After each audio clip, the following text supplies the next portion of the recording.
This TSN 1040 podcast is powered by Metro Ford. It's hard to beat a Metro Ford deal. In Fort Coquitlam and online at metromotors.com. Vancouver Canadians game day. I drive in a right field to the warning track. To the wall, it's gone! Vancouver Canadians game day. Your weekly wrap-up from around the major leagues. Now, here to knock it out of the park. Deep to left, that one's not coming back! Rob Fay. Good evening, Luke.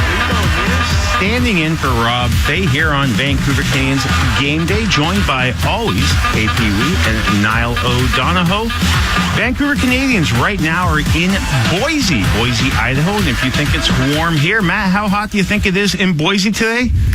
I'm going to say it's a very Winnipeg-like, because I was there last week. Let's go 104 Fahrenheit. Is that a good guesstimate? That's probably a good guesstimate, and I know it's certainly... We could always text Rob, too, but he's on he's the air probably right now. Sweating right now. But yeah, if you think it's warm here, Boise is really, really, really hot. The Seas are in the midst of their longest road trip of the season at Boise, and then they're going to be going to Tri-City. They will not be back here in Vancouver until July 19th. After the first half ends, and they'll be playing the Hillsborough Hops at that point. Hillsborough in Oregon, of course. And right now, they are the best team in the South Division. And on the 19th, you can catch that game on right here on TSN 1040, home of all the playoff teams in Vancouver. Let's not go any further with that. Aside from that, if you want to catch the Seas, of course, you can always go to CanadiansBaseball.com. Rob Fay broadcasting all the games there. Now, last time we were on, guys, we were talking about what do the Seas need to do to make that push to make this a race. Lo behold, up until last night, they didn't lose in that time period, and they're now in a three-way tie for first place. Not that anyone's doing spectacular here. They are all 500, but when you're talking about split season baseball, where all you have to do is win that first half, they're now in the ball game.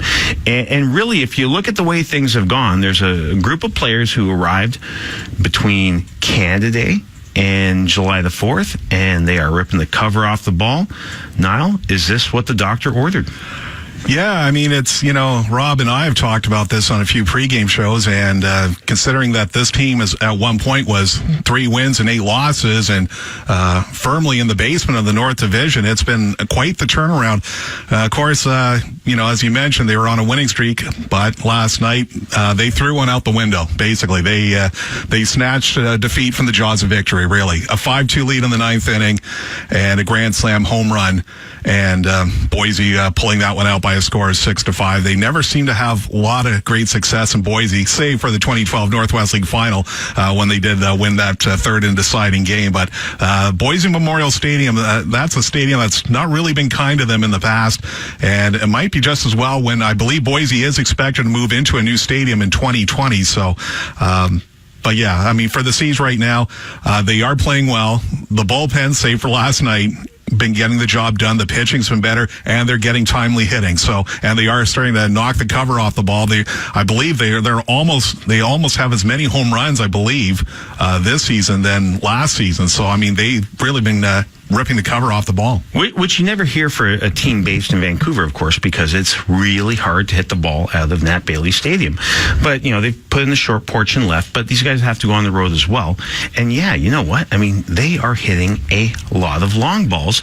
And it's not one guy. It's kind of spread out throughout the lineup. I mean, KP, we're talking about some of these guys who've come around in the last bit.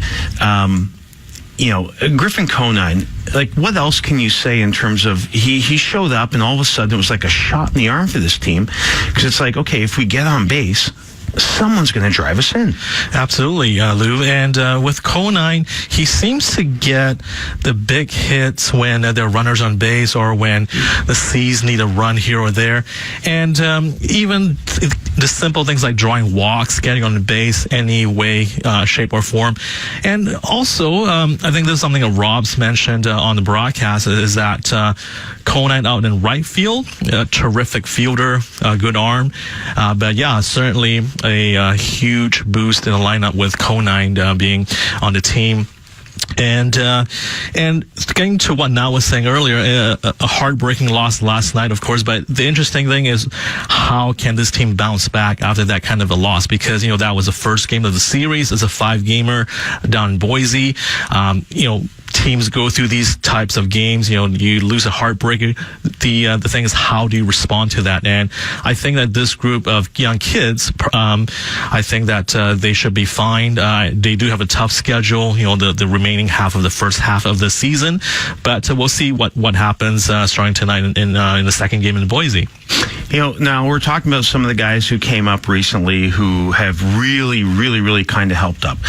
Jesus Severino, third baseman, getting a little bit more playing time. Aldo Lopez, oh my, where did this come from? And you know what? Last year, Bluefield tore the cover off the ball as well. I mean, this guy can just hit, but we haven't heard about them. What's the secret here? Well, Lopez has been a really nice addition to the lineup. He's been leading off basically since he's been here in Vancouver. And the impressive thing about him so far in 27 at-bats, hasn't struck out once. So he's making contact, and when he's making contact, the ball's falling in for him for base hits. Like, that's silly. He's only had 27 at-bats. Now, he's walked 3 times. That's 30 plate appearances minus sacrifices. And he hasn't struck out. At this level of baseball, okay, that is absolutely unheard of. The good hitters at this level are still striking out a good 20 to 30% of the time. I mean, just for reference, Griffin Conine, he's got 20 Ks, 61 at-bats. So that's 33%, but Lopez just puts the bat on the ball. Now, is it a lack of patience? Is he one of those guys that can just hit anything inside/outside the strike zone?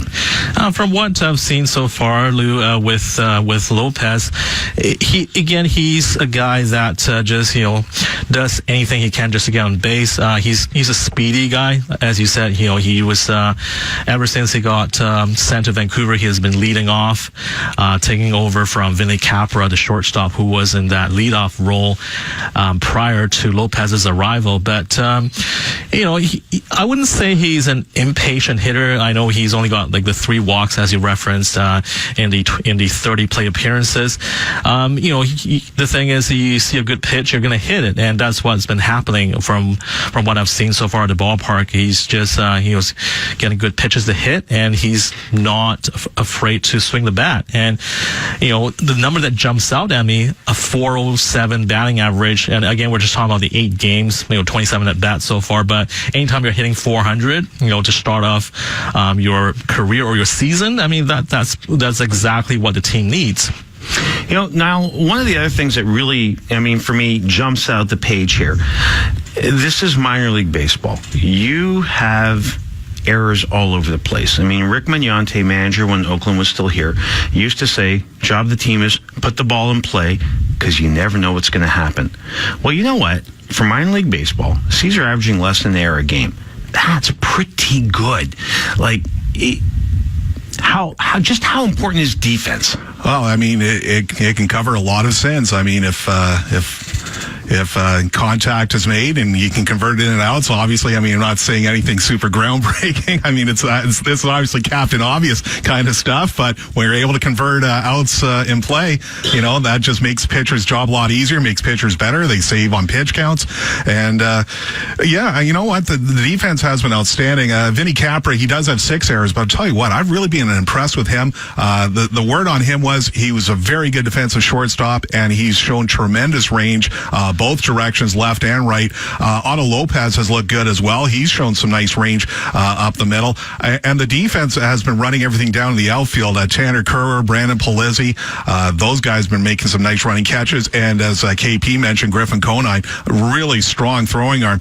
Rob Fay has even likened him to Jesse Barfield. Yes, he has. So, Rob has seen a lot of games. So, for him to make that kind of statement, that really does say a lot.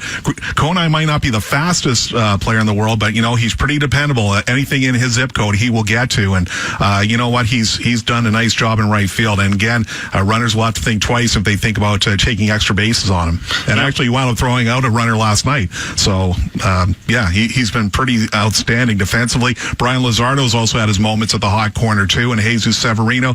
There's just been a lot of defensive versatility. We saw it. He's not here anymore, but Riley Johnson, he was a catcher. He also played some outfield as well.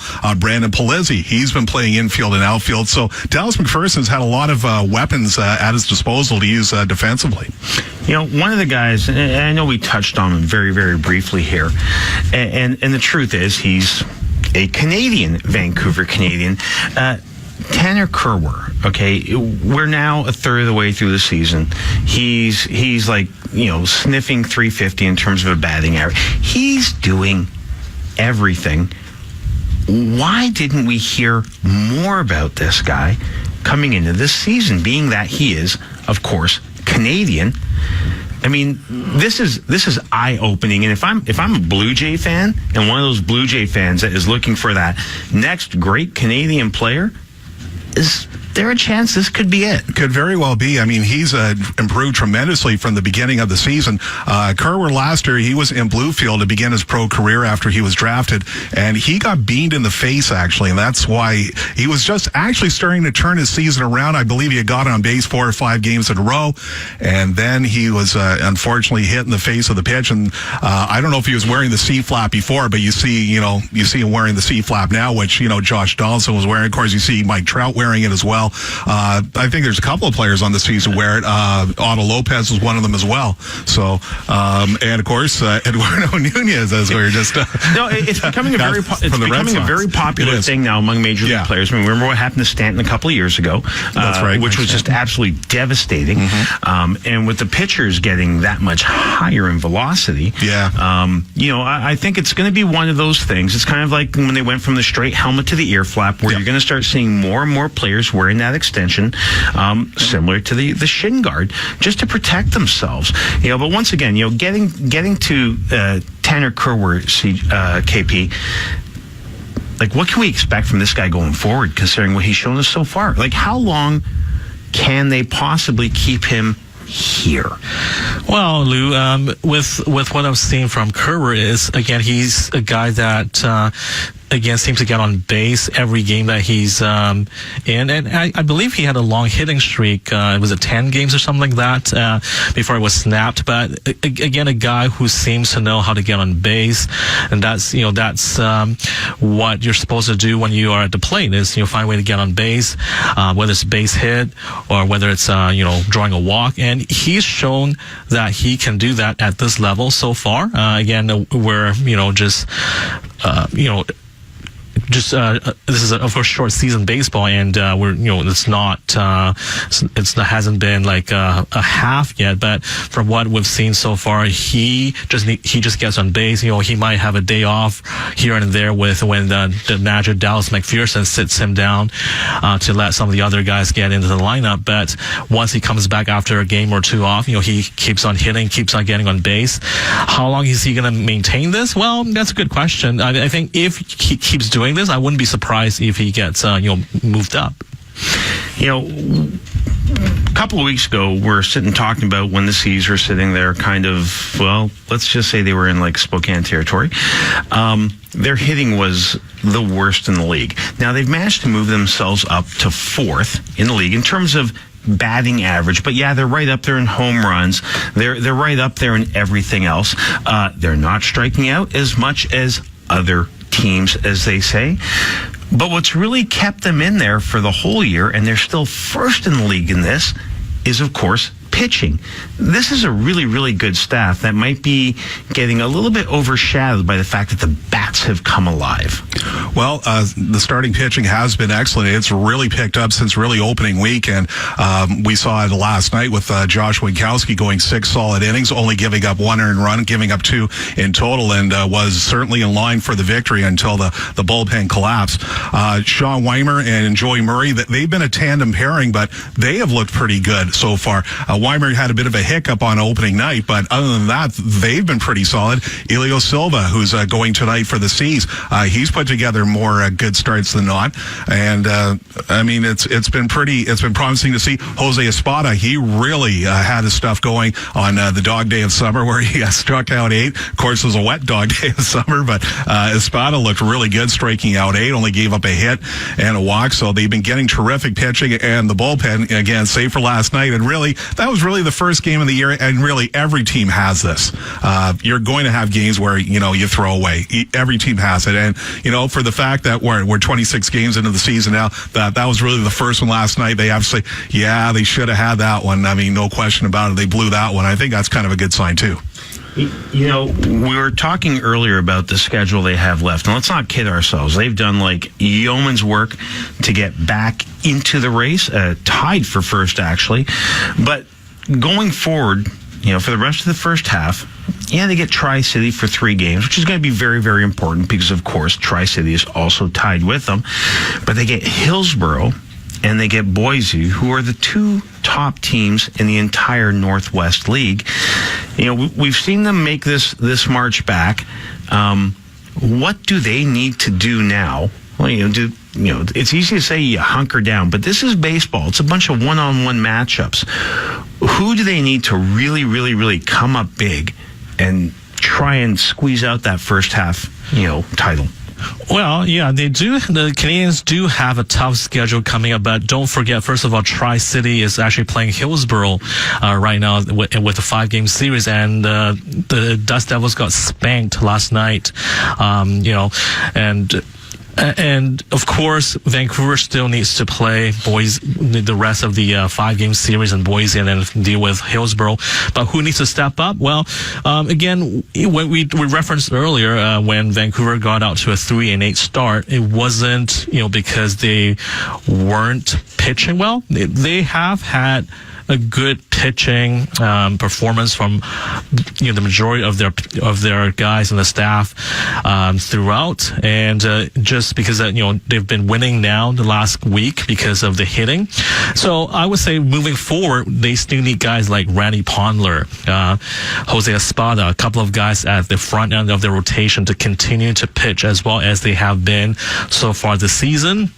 So those 2 guys definitely, and we also have the bullpen again. Last night's meltdown, that cost them a big win. But they have to forget about that and move on. And you expect guys like Lopez to continue getting on base. Even the catching rotation with Wright and Beck and Rodriguez, as long as they're doing the good job catching, I think they should win the fair share of games.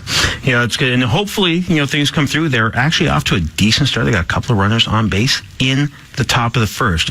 That's our C's talk for now. When we come back, we're actually going to get a visit from Rob Fay and possibly a future Hall of Famer. Well, maybe not a future Hall of Famer, but he's going to talk about the Hall of Fame. We'll be right back just after this. You're listening to Vancouver Canadians Game Day on the home of Vancouver Sports, TSN 1040. Idaho, calling, of course, the Seas. Now, Rob is going to join us in kind of a way. We reached out to Rob and said, hey, you know what? Let's talk about something that's coming up, right? And of course, the Hall of Fame inductions are coming up very, very soon, which of course is going to lead to talk about the Hall of Fame next year. And when Salem Kaiser was in town, Rob had the chance to talk to Dusty Baker, managed, the Giants, the Cubs, the Reds, Washington Nationals, won 3 Manager of the Year awards, which means basically he's out of work. That's kind of the way it works. But as a player, he was also an all-star a couple of times, probably should have been more, and played on those great, great Dodger teams. Someone knows a Hall of Famer, this is one of them. And he's got some really, really kind words for someone that we've talked a bit. And you know what, Matt? Let's go to Rob right now here, talking with Dusty Baker, and listen to the Larry Walker stuff. You had a lovely, lovely town here. I love Vancouver. Isn't Vancouver pretty cool? This isn't your first time through, though, is it? No, I've been coming here probably on and off for 20 years, I guess. And, I know, some friends here. And the last couple of days, I went out to, and there was no traffic. I went out to... Hold on. In Vancouver, no traffic? No traffic. I went out to Maple Ridge. And my friend goes, man, you must have really been speeding. And I said, no, there was no traffic. Because it was a holiday weekend. That's right. That's beautiful. Plus, I wanted to see where Larry Walker grew up. That's right. Oh, yeah. You're in the burbs, by the way. When you go to Maple Ridge, you're out there. That's fine, man. He was one of my favorite players to play against, even though I didn't like to see him come to the plate very often. Mm-hmm. But to me, he was in that era, he was the second best player behind Barry Bonds to me. And that's really? Oh, yeah. I thought so. Well, you've led me to the conversation I have to ask you. I mean, obviously, there is a bubble guy when it comes to Cooperstown, the Hall of Fame. We always feel like we're being a little obvious because he's from our neck of the woods. Well, I feel he should be in the Hall of Fame. What do you think's holding him back? Is it just the longevity? Is it the numbers? I don't know. I really don't know because I don't really know his numbers. But I mean, some of the criteria is to be amongst the top couple players of that era, and how much damage he did during the time he was there. And so, man, he was a heck of a player. I loved him. The common knock is, well, one, he played in Montreal for a portion, so he didn't get a lot of the looks. The other is that he played at Coors Field in the early stages when that was a hitter's paradise. Well, it still is, but I mean, Nolan Arenado, he plays there now, and he hits as many home runs out of Coors Field as he does at Coors Field. And to tell you, Larry Walker, it didn't matter where he played because Larry Walker was a tremendous player. I don't know if he's still in the area or not, but who else? Isn't somebody else from Maple Ridge around here too? Morneau is from New Westminster, which is actually only about 25 minutes apart. Okay, now where is Dempster from? Dempster's from a little town called Gibsons, which is, if you hop over the water, you don't have to go to the island, but you got to hop over the pond to get to his place. And Gibsons is awesome. Yeah. Gibsons is like home of Elfie's Cabaret, and it's a little hole in the ground, maybe but it's awesome. Maybe that's why he's so crazy. He is crazy. I just saw him a couple of weeks ago. He got inducted in the BC Sports Hall of Fame. Oh, yeah. Well, he's one of my favorite guys that played for me here, and I spent some time also in Nanaimo, and I spent some time in Tofino a couple years ago. And the water wasn't quite as warm as they and they made it sound like it was going to be. They make it sound like it's North Hawaii. Yes, exactly. Ryan, funny story. He grew up here. We knew each other pretty well. And I saw him the other day. I said, man, you fix your teeth. Is that what happens when you get to the majors and you make your big money? Some people buy cars and some people will fix themselves. Hey, man, when you're on TV a lot, you got to have a good grill. You got to have everything. Yeah, and you got to have a good haircut. You got to have everything, because people start nitpicking at you. They do, man. And now with HD especially. Oh, now they can see that pimple on your nose. Oh, I hate that. When you first came into baseball,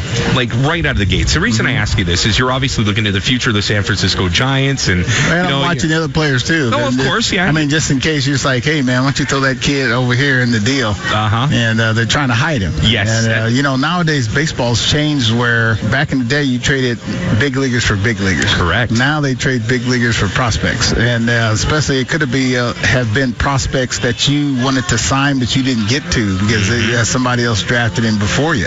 And so you might have had this eye on this kid for the last 5 years and just couldn't get to him. Dusty, the worst trade in Blue Jays history, and there's been a few of them, is there was a deal that had R.A. Dickey coming from the Mets to Toronto in exchange, and everybody thought it was all about Travis d'Arnaud, and then that little, tall kid from Texas that turned out to be Noah Syndergaard. Oh. And I remember we had just seen Noah Syndergaard here. He had pitched here in 2011, and I said, when I heard that deal, I said, oh my God, don't do that deal.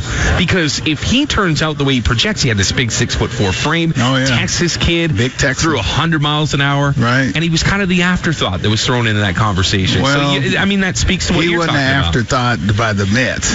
He might have been. But they knew because they had guys like you that were doing the research. Exactly, and like I try to tell these young kids out here, you never know who's watching you.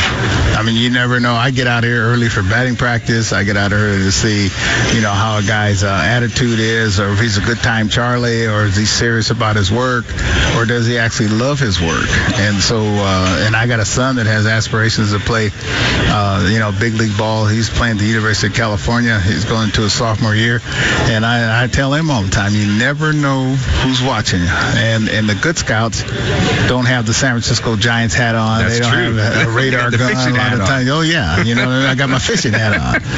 And for those who don't know me, that's fine. fine. Then I can just blend in and do my thing. Dusty, let's talk a little bit about the fact that you're in Vancouver today. I mean, obviously, you're not even 70 yet. You still got aspirations to do some stuff. Yeah. Well, I'm almost 70. Couple of weeks, couple of days? No. I just turned 69 about 2 weeks ago. No, you're fine. Yeah, I know. Spring I'm fine. chicken. Oh, yeah. I'm not a spring chicken, but I'm definitely not as old as they try to make me out to be.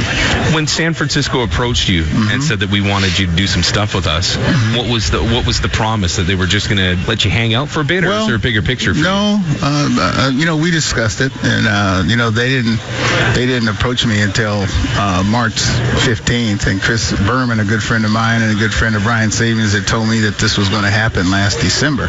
So I discarded it. I hadn't heard from anybody, and I'm a grape grower, which I'm going to Kelowna tomorrow to. You're in the wine business? Yeah, I'm in the wine business. I have Baker Family Wine. I'm also in the energy business, which I've been talking to some people here, solar and wind and battery backup and any kind of way, high energy users, try to save them some money. We could use that up here. You know that, right? Well, make your pitch. Hydro Canada might not like me talking about this. You know what I mean? They charge too much anyway. Well, I just like Canada. And I've always liked Canada. My wife's coming up here, actually. She's of Filipino descent from San Francisco. She's coming up in about 10 days when I go back home. No kidding. And, she said that she wanted to, she knows how I feel about Canada. She feels the same about Canada. It's a different mindset up here. I've always thought that, racially it was better. Spiritually, the diversity up here is unbelievable. Nobody messes with anybody. Yeah. And so my wife, she wants to apply for dual citizenship. Well, come on. We accept everybody up here. I know it's a little different where you're at, right? Yeah. I'll say. You grow grapes. The guy that I ran into a couple of years ago, who I adore, grows alfalfa. Lee Smith, the former Lee closer. Smith. Big Lee, one of the most engaging guys I've ever come across. I just saw Big Lee. I didn't know he grew alfalfa. I thought he walks like a big cattleman or something. Well, he was like, I said, what do you do? He's like, I grow alfalfa down there in Louisiana. Yes, he does. What? I said, I didn't know that either, because I thought he might grow rice or something. Or be a cattleman or something. He is one of the last true personalities. Right. Well, something I think that, there's a guy that more than deserves to be in the Hall of Fame. I don't know why. What's the criteria? Because he has, 300 or 400 saves. He was never on a championship team, I don't think, but that shouldn't be the criteria for your own personal, accomplishments. And so, I'm hoping that the special committee, vote him in here shortly. He told me a story that the trainer had to pack his hat separately from the rest of the players because he had so much residue in his hair. Yeah, well, I wish I'd have known that. I would have definitely had the umpire checking, because he was hard on me. That's unbelievable. He was hard on a lot of guys. Oh, yeah. Do you think that the criteria for the Hall of Fame is eventually going to have to change? You look at 5- and 6-man rotations now. Yeah, I can't imagine somebody getting to 300 wins. Well, this is going to be tough for guys to get to 200 wins. Yeah. And it's going to be tough for guys to get to 3,000 hits anymore, because, all the platooning that's going on in the game, guys miss, and also the fact that it's very easy to put a guy on the 10-day DL now, where before, you didn't want to go on the DL because there was enough competition for your job, unless you were just a mega player, that somebody's going to have your job. And how it would happen was, you go on the DL, and then you're almost ready, and then this other kid gets hot, and then the manager tells you a couple more days, make sure you're all right, and then the kid stays hot, and then a couple more days you're out of here, you're traded. The Wally Pipp factor. That's exactly right. Before I let you go, and I really appreciate you doing this, I do want to get your take on the Toronto Blue Jays. Of course, we're an affiliate of Toronto. This is an organization that a couple of years ago was right knocking on the door. They sure were. And then all of a sudden, they're starting to get a little longer in the tooth. They've got the cavalry coming in the minor leagues, but there's this kind of year or two gap that you can see. What would you do in that instance if you were the Blue Jays right now? Well, you'd have to, tell the public that, hey, man, we got young players coming. Stick with us, because you guys have had some of the most loyal fans in the world. I remember you guys were drawing 4 million with regularity in the 90s. In the 90s, and boy, they had some heck of a teams over there. And I'm pulling for them, because they have my former batting coach, Brooke Jacoby, is a guy. Yes, he's a great guy. Yeah, and this kind of led to my demise when they wanted me to get rid of him, and I said no. I mean, there's no way, because he hadn't done anything to be gotten rid of. Do you think that's one of the knocks on you, is you're almost too loyal? Well, I'd rather be too loyal, not loyal enough, because I don't think there's enough loyalty in the world. It's changed a lot, hasn't it? Oh yeah, it's changed an awful lot, and I'm loyal to people. I'm loyal to the organization, but I'm also loyal to my people. And it seems like now there's more loyalty to money than any other loyalty that there is, and that's not how I was raised. There's a lot of guys that probably enjoyed playing for you over the years. Well, I enjoyed them too. I mean, it was a mutual admiration. Awesome. Like I didn't ask for a whole bunch of. I didn't have a bunch of rules. My main rules were show up to work on time. Give me all you got. When you come to work, and don't lie to me, because there's a chance that I've already tried what you've already tried. And I tell them if I didn't try, some of my friends have. So, well, what have you tried? No, that's yeah. You don't tell them all your secrets. I love that. No. Well, Dusty, I'm charmed. What a thrill to have met you today, and I know you got work to do, but don't scout us too hard. All right, we're trying to keep a couple things in our house. Hey, man, it's fine. Rob Fay there chatting with Dusty Baker, once again manager of 4 major league teams, as well as a player on those great Dodger teams of the late 70s and early 80s. Lost to the Yankees twice, but then beat them in the strike year 1981. And he's been close a couple of times to winning a World Series. Never quite got there as a manager. And right now, once again, he is working in the Giants organization with Salem Kaiser. He brought up some really interesting stuff there regarding the Hall of Fame. Do they really need to change the criteria and what you look at to say who is a Hall of Fame player? We're going to talk about this after the break. You listen to Vancouver Canadians Game Day, did it again, powered by Booster Juice here on the home of the Canadians, TSN 1040. Rob Fay. Welcome back to Vancouver Canadians Game Day. I will get it at some point. Luke Filippo here with you, KP Wee, Niall O'Donoghue. Interesting interview there with Dusty Baker.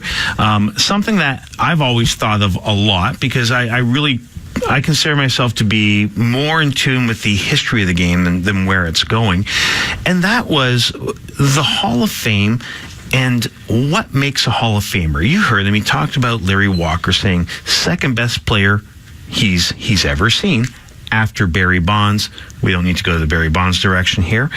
But he also talked about the standards for a Hall of Fame player do need to change. Will we see another 300-game winner? Maybe. The home run numbers are becoming obsolete. It used to be 500 was a guarantee. It isn't anymore. No. 3,000 hits, maybe. Maybe, yeah. But at what point do you think, not only do we alter, say, what you'd consider the standards, but it goes from being a statistical test to being more of, quote unquote, the eyeball test. You look, you see, that guy was a Hall of Famer. Yeah, I still agree with the eye test. I mean, I'm not a statistical maven by any means, but I think if someone asks you, is so-and-so a Hall of Famer, is the immediate answer yes. If it is, then yes, Hall of Famer. But if you have to think about it, I don't know.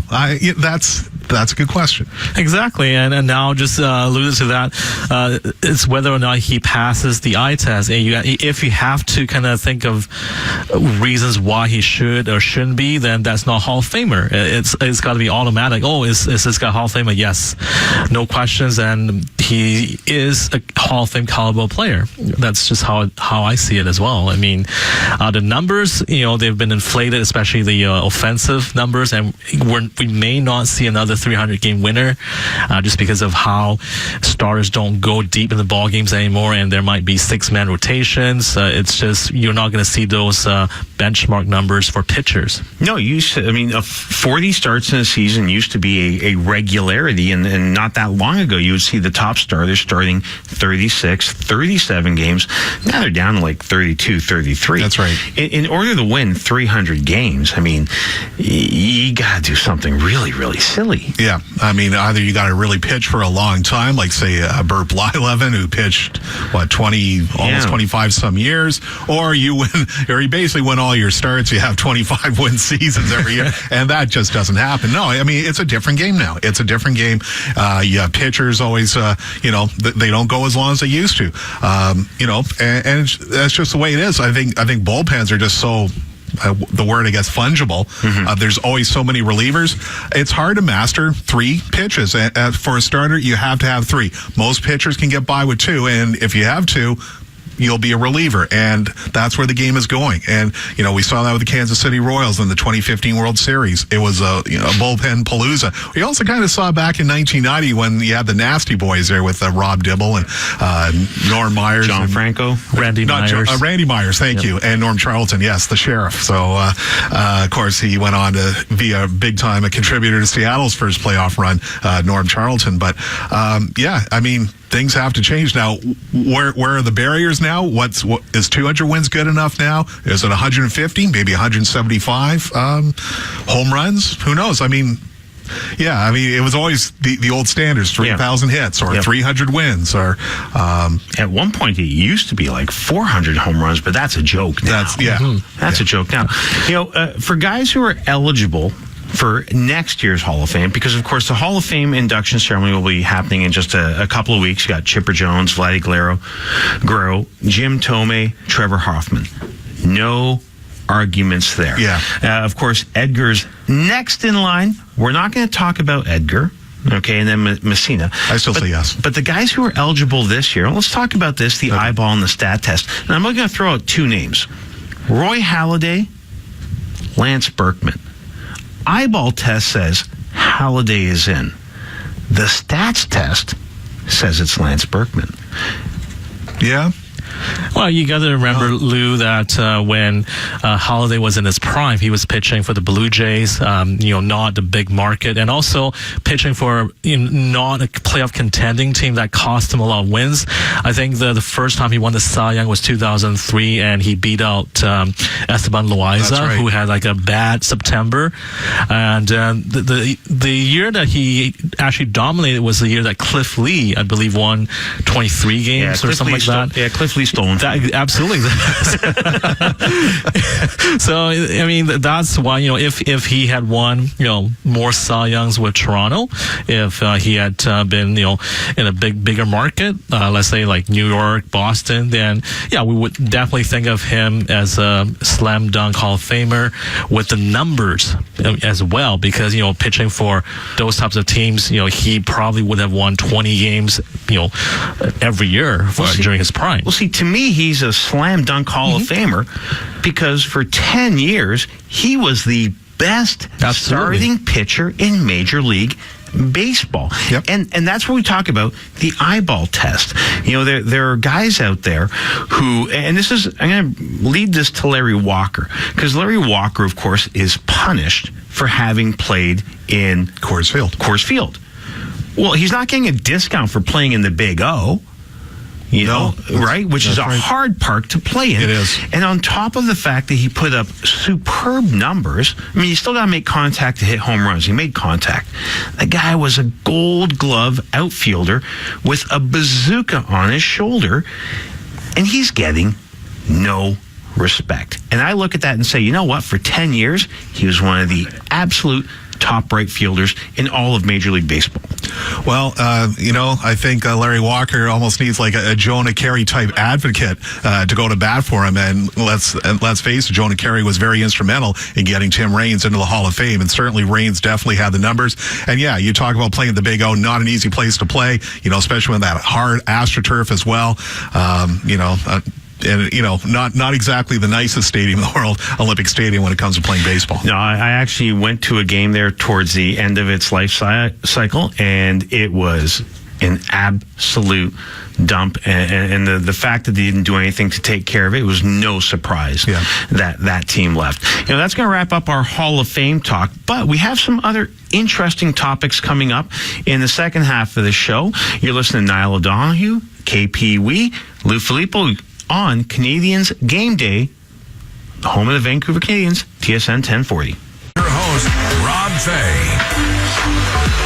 Welcome back to Vancouver Canadians Gameday, powered by Booster Juice here on TSN 1040.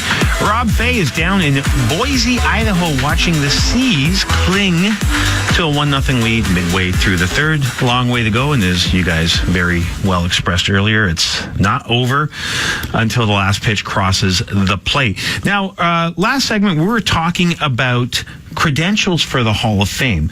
Rob's going to join us again with an interview he did previous this season, and this player, Hall of Famer, needs no introduction, although we will introduce him. And this is actually one of my favorite interviews that I've heard Rob do in a very, very long time. One, because his subject Are you saying his up. other interviews haven't bad? Or? No, he does some great. Nardwuar is one of the best of all time as well. But in terms of getting a guy who was just opening up with answers, honest answers, which the truth of the matter is, in sports media, you rarely hear. This is one of the beauties, and we're going to talk about some of these topics afterwards. This is Rob Fay talking with Hall of Fame second baseman Roberto Alomar. I'm going to ask the man that joins me here if he likes it. Did he like playing for the lazy coaches, or did he like playing for the guys that would light a fire under your derriere, which is French for bum, so I'm told. Roberto Alomar, how are you, fella? How you doing? I'm doing good. How Long you doing? time no see. Long time no see. Are those Gucci glasses? Yeah, I have to get my glasses on, you know. Must be nice. I have to go to the crowd. So I was just talking about Dallas McPherson, a bit of a feisty coach. He's got a little pepper to him. Did you respond as a player to that early on in your career? Yeah, I think I like that. I think sometimes you need a pat in the back and let people let you know that if you're hustling or not. Sometimes it's good. I remember as a kid, I would get nervous. Like, it would make me play tight because, it's baseball. It's a game. But when you're a drafted player, all of a sudden you become a professional. How long does it take for you to flip the switch, to go from a guy that's used to the college games on the weekend to all of a sudden having to play every single day of the week? Well, you have to realize that you are coming from being an amateur baseball player to become a pro. So in the pro is a little bit different. You have to try to learn the game the right way, play the game hard day in, day out, and sometimes you need somebody. If you're not hustling, all the time, I think you need the coach to at least say something. What would your father have said? Oh, he would have waited for me after the game and say, "Hey, Robbie, this is not how I teach you. You've been taught to play the game hard day in, day out."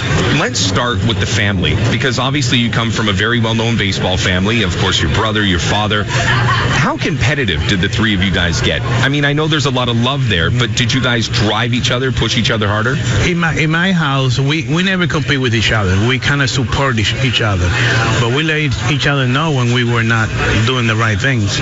Sometimes you need to hear from the guy who is watching you what do you need to do to improve yourself as a player. So in my household, my father, even my mom used to give us always advice and make sure that we did the right thing. If Roberto Alomar wasn't a second baseman, what position would you have wanted to play? I like to be. I used to pitch when I was young. Really? I used to be a pitcher, yeah. But and then I played shortstop. I never played second base until I was 20 years old, when I got the chance to play in the big leagues. I developed myself as a shortstop, and then I become a second baseman. You all of a sudden flipped to the other side of the diamond. Is that something that, of course, takes a while, or did it just click instantaneously for you? Well, it clicked for me because, I used to watch my father play being a second baseman, and I always, when you're in Little League, you play almost every position.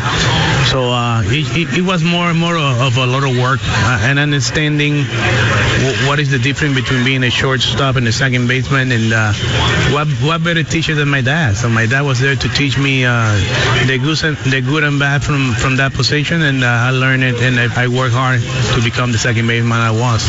Was he tough love? I mean, there's certain fathers that can really communicate that, and then there are certain fathers that have a tough time doing that. How was he to you? Well, my father was a straightforward. He let you know when you doing things not the right way. But my father was always a good teacher. He always, in this game you're gonna have some ups and downs, and he never criticized me for that. well, he really criticized me if I wasn't doing the thing the right way. For example, not running the ball to first base, that's something he didn't like. He wanted me to go out there, play the game hard, give it 100%, and enjoy the game day in, day out. Roberto Alomar, Hall of Famer, joining us here on TSN 1040. Let's switch gears, because now all of a sudden you're playing, you become a Hall of Famer. Now everybody wants a piece of your time, like I'm asking for right now.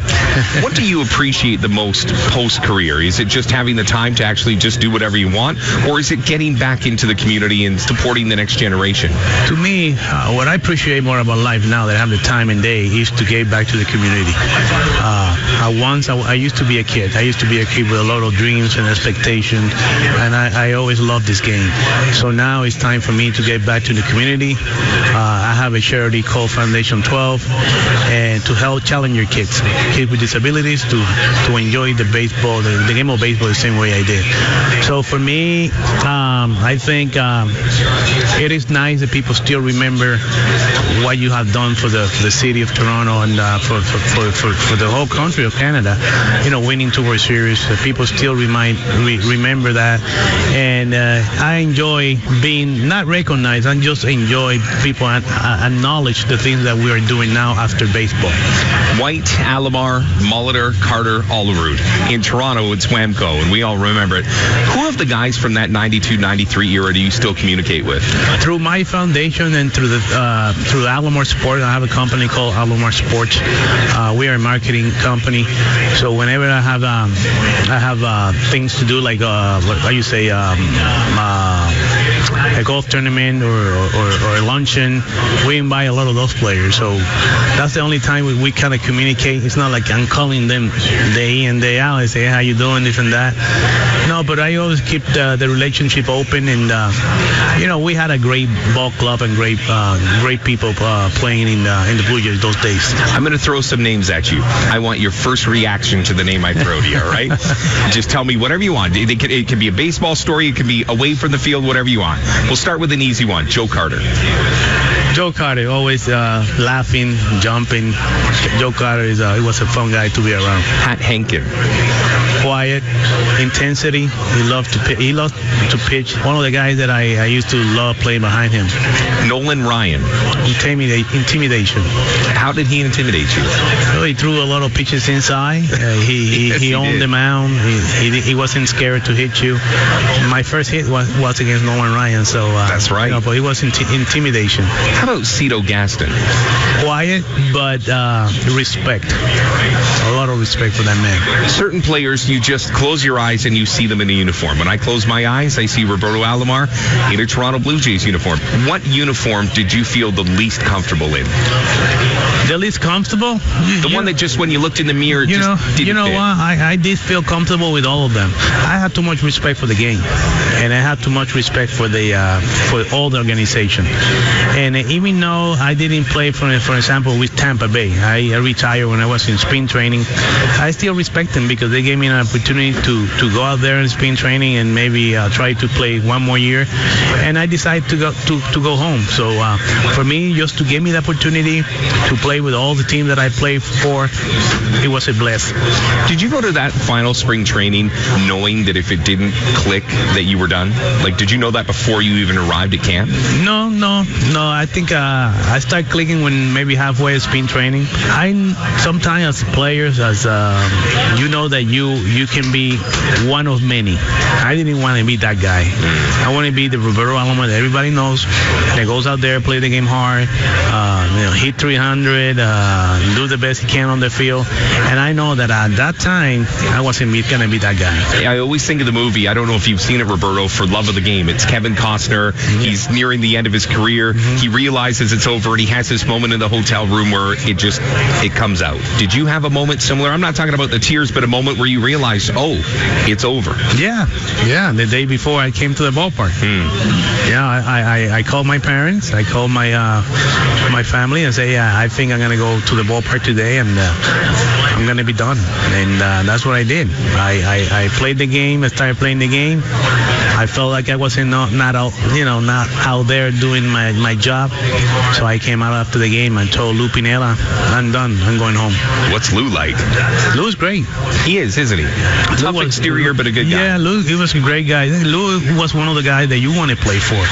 Why? Because he's a competitor. You want those kind of guys. You want those kind of guys that tell you when you're wrong and when you're right. No, not when you're right, when you're wrong. Because you need that as a ball player. Because you're not going to be perfect. There's nobody perfect in this world. But Lou was a great guy, and one of the reasons I wanted to continue to play, it was because of him. And he even mentioned to me, do you really want this, Robbie? I will support you, but I would love for you to stay. And I say, look, I just don't feel it right now. I'd rather go home. That's a man speaking to a man right there. Yes. So kind of the circle of life. Now all of a sudden you're back and you're dealing with all these people. I'm going to ask you an honest question, because everybody that I think everybody knows Roberto Alomar, that I can take you anywhere and everybody knows who Robbie is.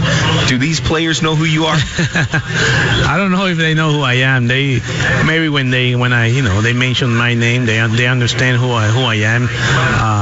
Knowing that I went into the Hall of Fame in 2011, I think it brought my name back again to this game. And young guys, they know. I think the guys we have guys who are 22, 20 years old, so they've seen a lot of baseball. And the good thing about all these kids is that they show you respect, and that's why I like to come down here. I like to come to Vancouver. Vancouver to me is one of the most beautiful cities there is, and I love coming to the ballpark. Great organization here in Vancouver. You guys are great to me, and I love coming over here. I always take it as a compliment when you show up for the first homestand. It means you were itching to get to Vancouver to hang out for a bit. Robbie, you're welcome anytime. Thank you for doing this more than anything, and teach these guys some things. They got a Hall of Famer in the house for the next couple of days. I got to ask about your shoes before you go. Adidas. Yeezys? No, Adidas. Yeah. I mean, those are fancy, man. Those are pretty slick. Man. You have to be at least you have to have some fancy shoes if you're gonna walk around here in I was gonna Vancouver. say, you got the Gucci glasses, you got the Yeezy shoes on. From a fashion perspective, before I let you go, what's the one non-negotiable? What has to go in your suitcase before you travel anywhere? I have to have nice shoes. Yes. Number one. And your toothbrush. You have to have the toothbrush. You have white teeth. Yeah, you have to, but you have to, you have to have your comb, brush your hair, and sweat. I like to be comfortable. Sweatpants, toothbrush, t-shirt, and good shoes. Good shoes. That's it. I like it. Roberto, thanks for stopping by. I appreciate you doing this. Thank you, and don't forget my ring. That's actually pretty good advice from a Hall of Fame second baseman. And make sure you got your sweats, pair of nice shoes. If you smile as much as Roberto Alomar does, you want to have your toothbrush. And I will say this, what if you use an electric toothbrush or something? I don't know. Yeah, when you travel, maybe not. Yeah, just go old school. You just go old school when you travel. It's interesting when you look at what's happened with Roberto Alomar. Of course, I mean, he had some incidents when he was a player, but I mean, when he became part of the Blue Jay organization after he retired, I remember one of the first years that the C's had their kids camp, and they had some former Blue Jay players who were there: Lloyd Mosby, Ed Sprague, Dwayne Ward was there. Yes. Nobody, and I mean nobody, spent more time and paid more attention to little things with these guys than Roberto Alomar. And you just feel that love of the game coming out of him. And it's interesting because, of course, his father was a Major League Baseball player. His uncle was a Major League Baseball player. His brother was a Major League Baseball player. And you look at the pipeline the Blue Jays are building of their top prospects. Okay, I know Griffin Conine is not there yet on that list, although he is on that list. But if you look at the Baseball America list, he's not up there. Not quite yet, but I'm sure next year at this time, yes. You got Vladimir Guerrero Jr., son of a ball player. You've got Bo Bichette, son of a ball player. You got Biggio's kid as well. Kevin Biggio. And you have to say to yourself, and I like this because I always think it's a good idea to draft a player, if there's any question, who has, their parents have a background in professional sports. Because being a pro player where you're playing 162 nights a year is not an easy thing to do. And like I said, I think it's a good idea to be drafting guys like this. Now, I mean, I think so far the talent's there. Well, you know what? I mean, you got to go, with the genes, the gene pool. I mean, we've seen sons of major leaguers go on to even be better than their dads, like, say, Ken Griffey Jr. I mean, Ken Griffey Sr. was a heck of a ball player in his own right. Well, but Bo Bichette's third generation. And Bo Bichette, that's right. He's third generation, actually. Dwight Smith Jr., that's another one in the chain. He's had a few cups of coffee with the Blue Jays, and who knows, we'll probably see him again before too long. But yeah, I think it's a good strategy. Why not? I mean, it's obviously paying off. Well, I guess what I want to think about is expectations. Sometimes, expectations might be too much. There might be too much pressure on a young kid. Now you mentioned Griffey Jr., and another one I can think of would be Barry Bonds, outperforming his own dad. And then you think about guys like Pete Rose, all-time hits leader. His son, Pete Rose Jr., that's right. didn't quite get there. I think he had 1 year with the Reds, but still the best father-son leaders. So. And with the Canadians, we had a chance to see Steve Buchel's kid play for Yakima a few years back in 2011. Right. Yeah. I don't think it worked out. I don't think he's even in baseball right now. I can't remember the name's kid off the top of my head, but I mean, we're not saying that these guys are going to be blessed with great talent. No, not necessarily. But in the Jays' case, these are talented high draft picks. That's right. And it seems like if you're coming from a background where one of your parents played a major league sport, you're going to have that little bit of grounding so that you don't think you're so great. And when the times are bad, you don't fall into a hole. Well, attitude's a big thing, and how your mindset is, and that's something that's specific to each individual. Like, you look at guys like, I don't want to pick on him, but Barry Bonds, apparently he had a huge ego when he was, first coming up to the big leagues. That's an extreme case, but of course if you have guys who are confident, but because their dad or somebody in their family, their uncles, or whoever the case may be, has gone through it before and knows how to deal with slumps and the success that you have in the professional level. Of course, the kid comes up, might learn that, and if he has that kind of same mentality, same attitude, don't get too high, don't get too low. Yeah, he can just have a successful career, no doubt. So far it's worked out for him. Of course, I mean, nothing is a sure thing. And I know we haven't talked about Vladdy all night long, and it's 20 after 7, which is pretty good.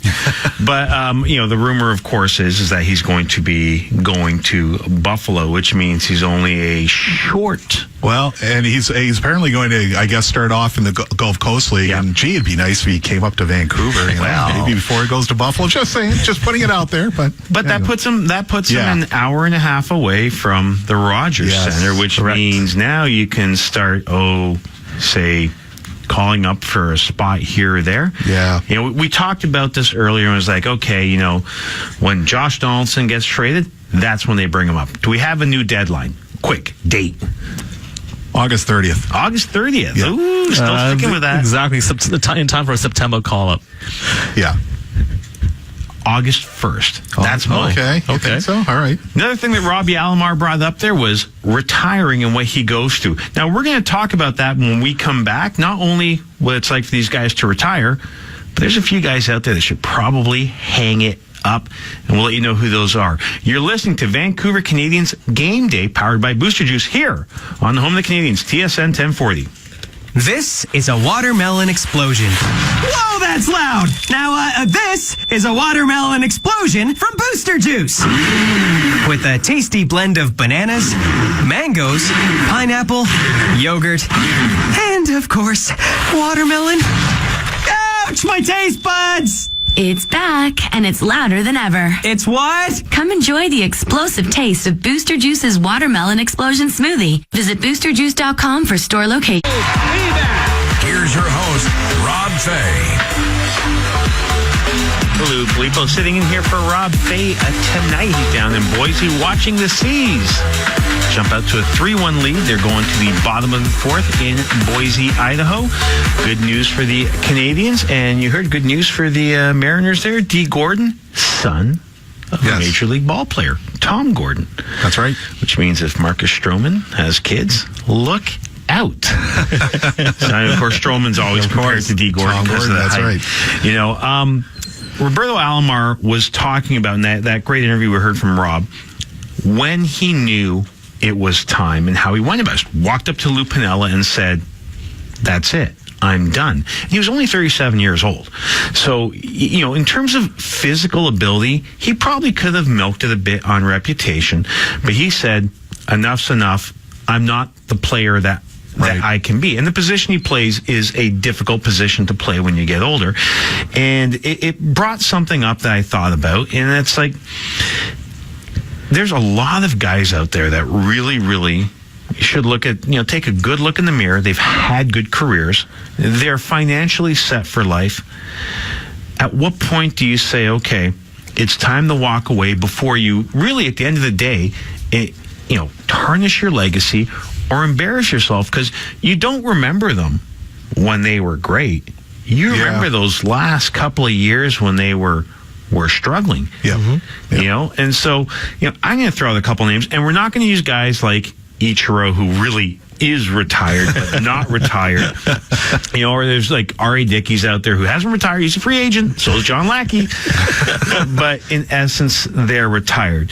One of the first guys I came up with here, and he's not that old, James Shields.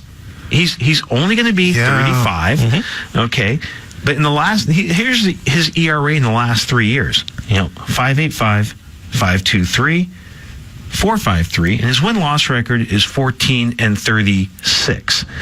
That's a hint and a half for your butt, saying, you know what, I've had a good run, it's time to go.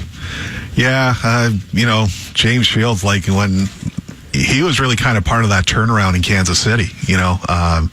I think he'll always be fondly remembered by Royals fans for that. Well, and the revival in Tampa. Yeah, and the revival in Tampa as well. Actually, my favorite James Shields story actually was at a game. It was, of course, he was always known as Big Game James Shields. Yeah. But actually, the one game that I think about nowadays, it's either a hitter, it's Big Game James. Yeah, or Big Fly James Shields. He gave up 6 home runs to the Blue Jays, which was actually J.P. Arancibia's very first game as a major leaguer. And he was getting lit up like a pinball machine. I don't know, and I still kind of question to this day, why did Joe Maddon leave him in there for that long? I mean, I don't get it, but he eats innings. Yeah, he does. He does eat innings. No question. And I think he's, you know, being looked upon as perhaps a veteran influence on that White Sox staff. But, you know, obviously the White Sox, they're in the middle of rebuilding mode. I mean, I don't know what more James Shields feels he has to prove himself. Again, he had a great career with Tampa Bay, Kansas City, but, you know, it looks like, definitely the end of the line is definitely near. He's just kind of fallen off a cliff. Yeah, the reason he was the first guy that I brought up is because, you know, he is only 35. So he really does have a few years left of pitching. But there's a whole bunch of guys, KP, out there where you look at where it's gone, where it's like, guys, you know, you had your time, go home. There's one last thing about Shields is his last great season or good season was 2014 with Kansas City, right? That's quite a long time ago. That's a long exactly. Louis Erickson had a very good season in 2015, and we all know how that went. Right? I'm gonna go Bartolo Colon in Texas. I mean, everyone loves him for some reason. He can't retire. No, he can't retire. He's the last living Expo. He can't have it happen. He started the season well against the Blue Jays, against Oakland, against, I believe, Houston. But come on, this guy's 45 years old. And in June, he was lit up for in a couple of starts. ERA over 7 in June alone. This month, 0-2 and 2 starts. So you look at the results, like first innings, he's actually pretty good in ball games, but when you go to his innings number 2 to 5, his ERA is over 6 in his starts. So that tells me he's just a one-inning guy, pretty much. And got a team like Texas, obviously in the rebuilding mode. So why are they giving innings to this guy when he's big, sexy? That's why. If he's a one-inning guy. He can start in Tampa. But, teams these days are going young, maybe with the exception of the Giants, perhaps. But you call him a guy from the minors and see what he can do. But you're giving innings to Bartolo Colon. Come on. I know. I mean, okay, I left Cologne off my list just because, quite frankly, I want to see how long. It was like Jamie Moyer. It's like, can he hit 50? Can he hit 50? I'd like to see someone hit 50. Okay. And Cologne could be that guy.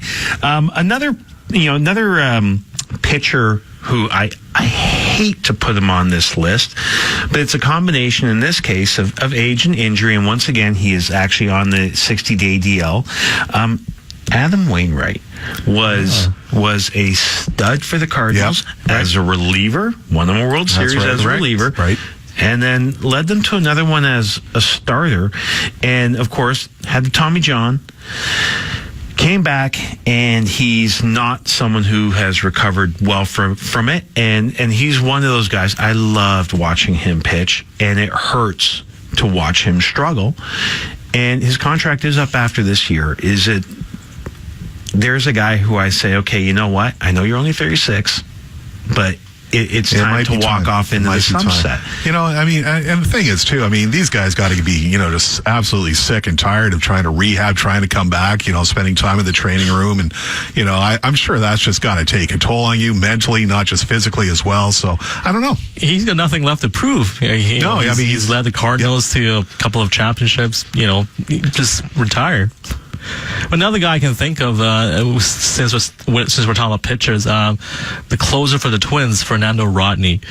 The former closer for everybody else, Fernando Rodney.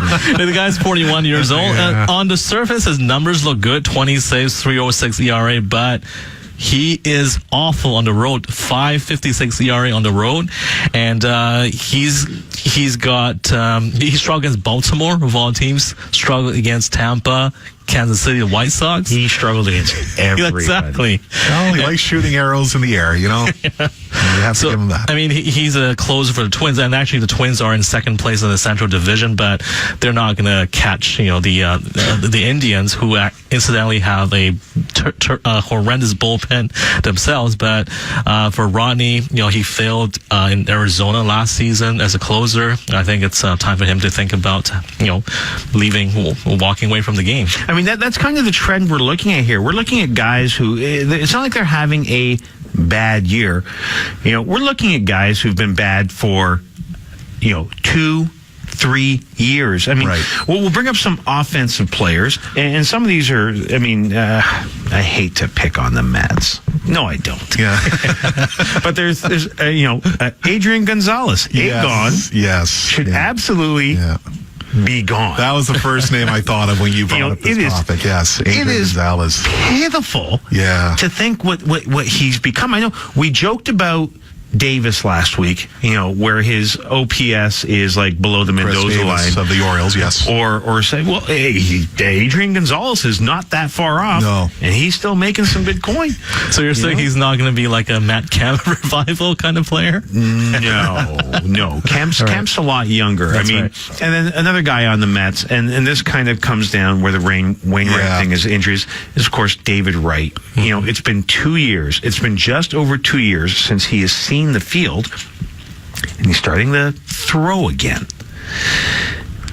Yeah. You know who else I think is coming up to the end of the line, and former Blue Jay, Jose Reyes. Yeah, he's really fallen. He has really fallen off. I mean, defensively, we really kind of saw how bad Jose Reyes was at short end, really, as far as Blue Jays fans are concerned, thank God they traded for Troy Tulowitzki and were able to get rid of Jose Reyes at the same time, because I remember his defense cost him a game in Seattle just before that trade deadline. So, Reyes has just fallen off the face of the earth, and I think it's going to be time's up for him. Speaking of guys who haven't played in a long time, Troy Tulowitzki. Yes. Mm-hmm.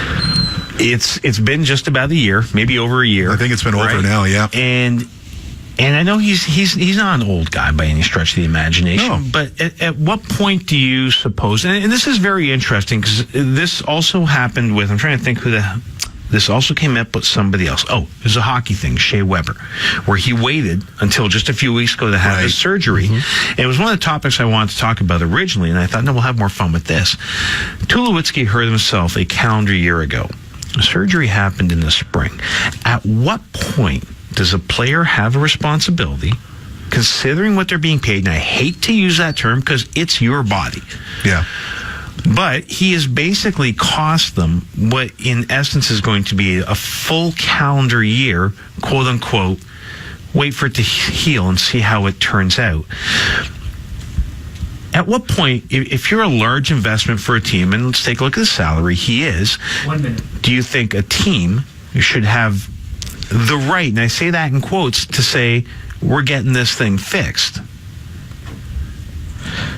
Well, silence. Well, it's a tough question.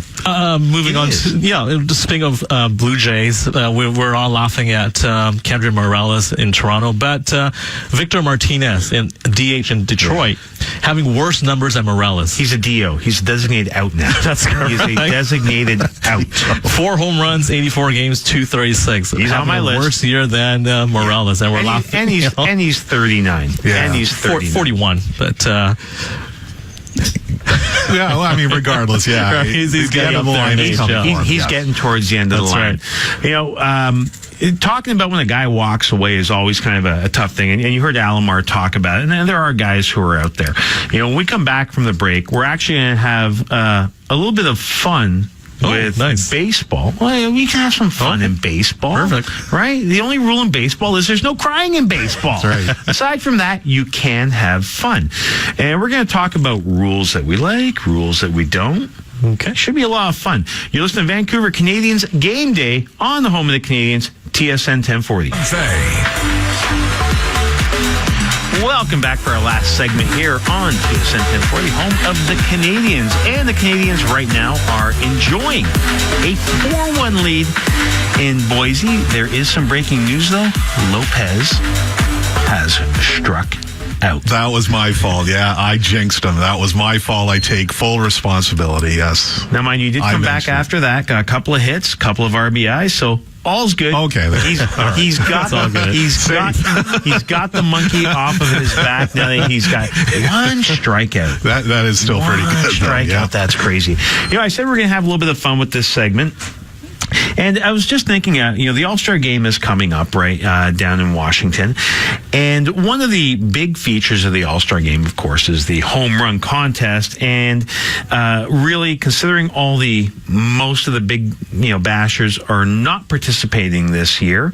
Thankfully, it's in Washington, so Bryce Harper feels like he has to participate because it is at home. But no Giancarlo Stanton, no Aaron Judge, finalist from last year. They need to kind of spice this thing up a bit. And I thought, going from there, what rules, or things from other sports would you like to see baseball incorporate? And I'll start off with this because I've got a whole bunch, right? Just because I've had all day to think about this. Mindless stuff. But of course, the NBA has the 3-point line. Correct. Wouldn't it be kind of interesting if we put a line in the outfield? Not in the outfield, obviously. Be in the seats or distance if it's back. And then you determine a ball hit a certain distance is worth an extra run. So it wouldn't be a solo. I mean, you hit a ball that goes 450 feet. That's got to be worth more than one that goes down, Pesky's pole in Boston. Yes.